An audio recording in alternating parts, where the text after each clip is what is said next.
پھر کہہ سبحان اللہ.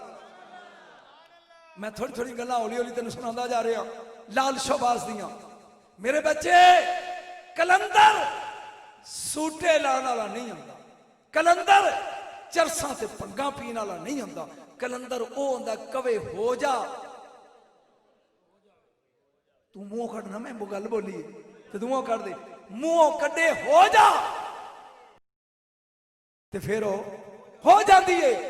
روزے دا مہینہ ہے تے اتوں آ گیا مولوی مسجد دا مفتی کولوں تے آپ روٹی پہ پکاندے نے. انہیں کہا درویشا اور روزے دا مہینہ تے روٹی, سرکار نے سوا ایک پاس کر کے دوتے نپ دیتی تے انج کر کے بہ گیا کپڑا لے کے, وہ ٹر گیا. عید تو دوجے دن پھر مولوی اتھوں لنگیا تے سرکار انج کر کے بیٹھے نے. انہیں کہا دیوانے آئی تے عید دا دن ہے, روزے تے لنگ گئے, کیا پھر میری پک گئی ہوئے گی؟ سوا ایک پاسے کی تے روٹی پکی سی. بولتے صحیح ہوئے. سرکار بیٹھے نے اپنے ڈیرے تے, گرمی بڑی ہے, لو چل دی ہے بھئی.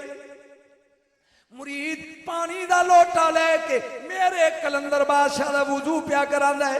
سرکار نے فرمایا کہ کر دی ایک مسواک لے آؤ. مسواک آ گئی, انج میرا کلندر مسواک پیا کردا ہے. مرید آندا مرشد گرمی بڑی ہے, دل کردا ہے تھے کوئی درخت ہوے.